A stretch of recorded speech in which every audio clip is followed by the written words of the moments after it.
que não muito distante nós teremos tráfego aéreo dentro do município, dentro do perímetro urbano. E esses bichinhos têm que pousar em algum lugar. Então, como que a gente lida com isso?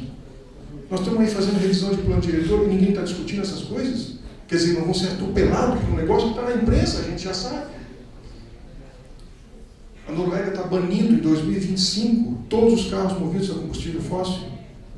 A Suécia em 2030, a Holanda em 2030, a Alemanha e a Inglaterra em 2040. Não tem mais carro movido a combustível. Como é que as pessoas vão fazer então? É outro tipo de carro, é outro tipo de combustível. Nós não temos nada aqui. Nosso é 100%. Nossa economia inteira só tem um modal de transporte, que é justamente movido a combustível fóssil. Nós estamos atrasados, gente. Muito atrasados. Você não muda o modal de transporte de um país em 5 anos. E quem é que está discutindo isso? Nós assistimos a cena agora da greve dos caminhoneiros. Quando foi que vocês viram na televisão alguém falar em mudança de modal, em sair deixar de ser refém do modal rodoviário? Quem falou nisso? Quem discutiu isso? Ninguém. Então, vocês sabem o tamanho do prejuízo que isso causou aqui na sua cidade, na sua região.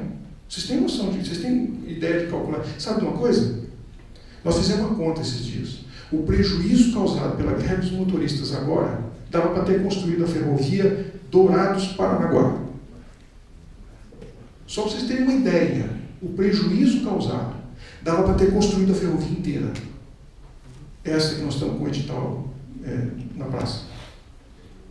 E quantas vezes nós vamos pagar esse prejuízo? Quantas ferrovias nós vamos jogar no lixo? Passando aqui pela região de vocês. Está aí, ó. As montadoras, quem diria, recorrem ao transporte compartilhado. De olho no consumidor que não quer carro próprio, as montadoras estão apostando em serviço de compartilhamento de veículos no Brasil. O que significa isso aqui? Isso significa uma coisa bem simples, que elas vão parar de fabricar milhões de carros para fabricar milhares de carros. Porque o mesmo carro vai atender várias pessoas, em vez de cada um comprar o seu. Mas as montadoras já sabem disso e faz tempo que elas sabem. E elas estão se preparando para isso. Mas as cidades que têm indústria automobilística estão se preparando para isso também? Sabendo que vão perder emprego, que vão perder ICMS, que vão perder renda? Ou será que elas vão ser atropeladas de novo pelo caminhão que eu já sabia que estava vindo e não saiu da frente? Quem vai discutir isso? A prefeitura? Desculpa, gente, não tem técnico da prefeitura com capacitação para fazer isso. Os técnicos da prefeitura, vocês lembram? Eles estão preocupados com o retrovisor. Eles estão por aqui de serviço, olhando para trás. Quem vai fazer isso? Esse é o desafio da sociedade civil organizada. Esse é o desafio do Conselho de Desenvolvimento Econômico. Essas são as provocações que vocês precisam sentir para começar a discutir esse assunto. A Veja publicou aí, a Exame publicou no ano passado, que com um pouco mais de 400 mil habitantes, Maringá foi eleita a primeira na lista das melhores cidades do Brasil. Indicadores. Números, não foi subjetividade, não é que alguém foi lá e achou, pô, que cidade linda, é muito legal morar aqui, não é isso não. Nós estamos falando de números. Isso aí caiu do céu? Não. Há 20 anos atrás, exatamente 20 anos atrás, a sociedade civil organizada definiu como é que ela queria a cidade 20 anos para frente. Nós só colhemos o que nós plantamos, só isso, nada mais. É simples assim. Até a população de lá não sabe que é assim. Mas quem está envolvido no CODEM há 20 anos, é o caso do Cuca, que é veterano, ele é bem mais velho que vocês pensam.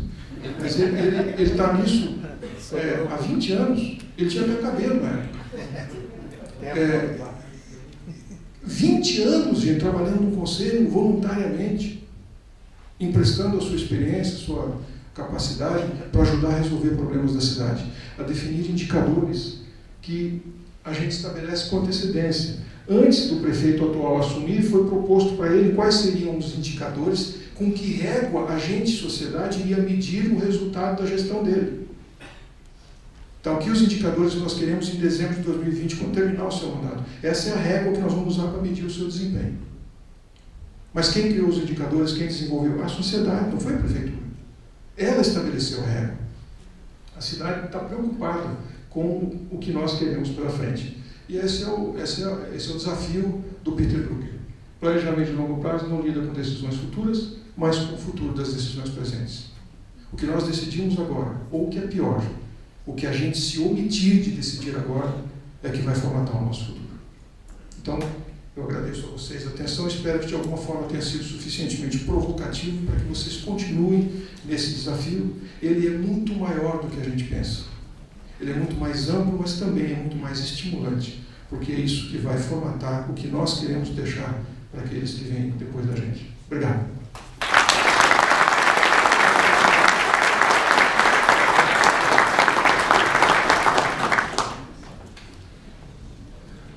Bom, doutor Silvio, fique aqui, por favor. Vou pedir ao presidente do Conselho de Desenvolvimento Econômico, César de César, também ao vice-prefeito Tita Furlan e ao nosso presidente da MOP, que ainda está conosco, prefeito Anderson Bento Maria, para que venha aqui ao palco. Nós faremos a entrega de uma lembrança da cidade de Toledo, feita com produtos locais ao nosso palestrante. E só me defendendo que o currículo me passaram, tá? E se ele está pedindo emprego a quem precisar, né? Tá aí. Só lembrando aos nossos participantes que nós teremos almoço aqui na PUC. Então, quem ainda não retirou o seu valezinho, vale almoço, as nossas recepcionistas estão ali à frente. Por favor, retirem o vale, o almoço será servido aqui na PUC, tá ok?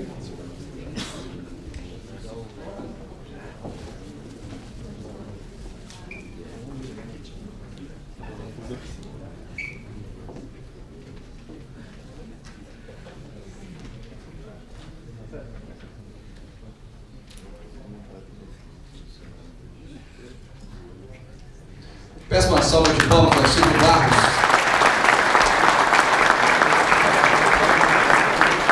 Ex-prefeito de Maringá, secretário de Estado do Desenvolvimento Urbano. Muito obrigado pela sua presença no nosso evento.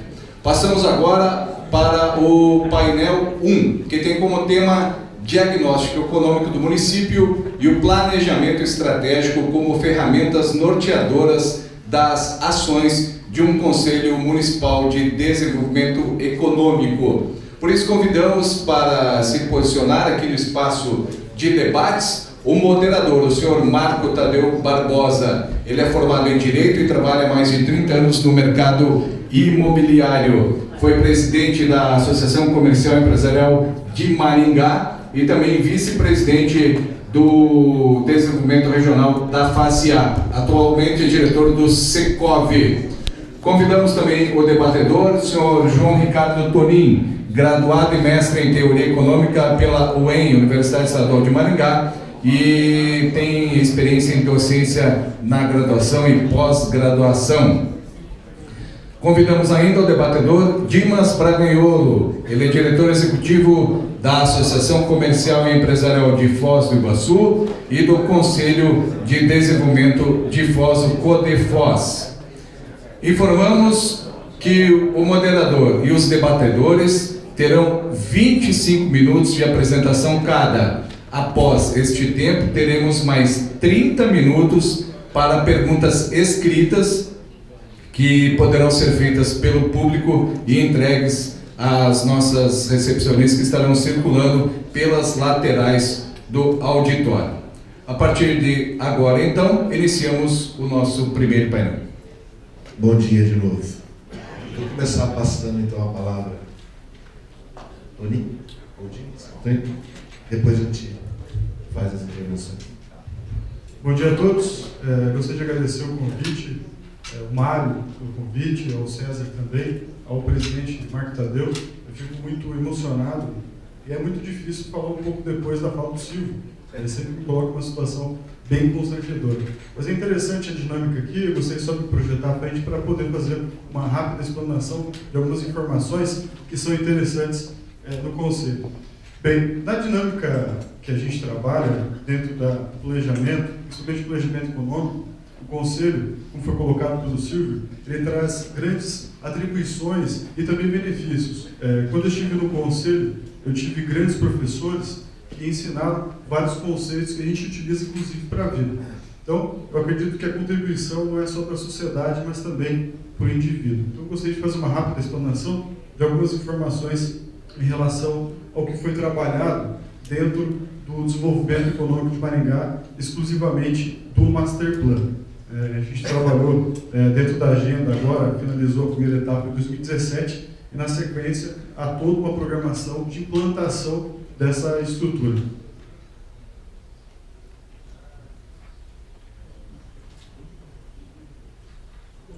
E dentro da estrutura que eu vou comentar logo na sequência, algumas informações muito importantes. Os indicadores econômicos colocados, eles servem como orientação e também avaliação, inclusive do momento atual da economia. Quando a gente não tem uma base de comparação, muitas vezes a gente não sabe o que realmente tem acontecido na economia, o que a gente pode fazer. Dentro do processo de planejamento, quando a gente começou o trabalho, nós tivemos umas grandes dúvidas. Mas o que é plano socioeconômico? O que é planejamento estratégico? Quais são as informações? Quando a gente começou a buscar essas informações ao longo da estrutura no Brasil, a gente sentiu uma grande dificuldade. Por quê? Nenhum município do Brasil tinha desenvolvido um planejamento estratégico com base num planejamento urbanístico e também no planejamento socioeconômico. O que nós fizemos na sequência? Né? Nós começamos a trabalhar... Não. Está com licença, som.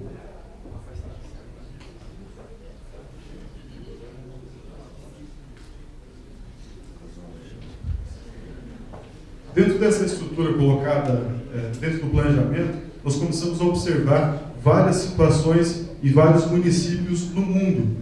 E o que é interessante a gente pode observar dentro dessa estrutura é que os países de origem anglo-saxônica tinham isso culturalmente. Então, os Estados Unidos, o Canadá, a Austrália, principalmente a Inglaterra, tinha isso como base. Então, nós estudamos basicamente 26 municípios e estados ao longo do mundo e começamos a extrair os principais conceitos para a gente observar e criar o documento que servia como base para a contratação do plano socioeconômico. Nós temos uma situação interessante. Com licença.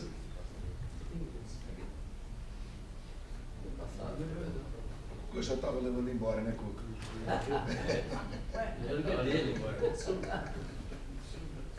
Aqui na sequência, esses documentos foram importantes dentro da estratégia de análise do plano socioeconômico. Na formatação do documento, nós observamos esses 26 municípios dentre esses países. Outro fato importante também, quando foi editado o plano socioeconômico, é importante que a gente observe também o que foi construído pela sociedade.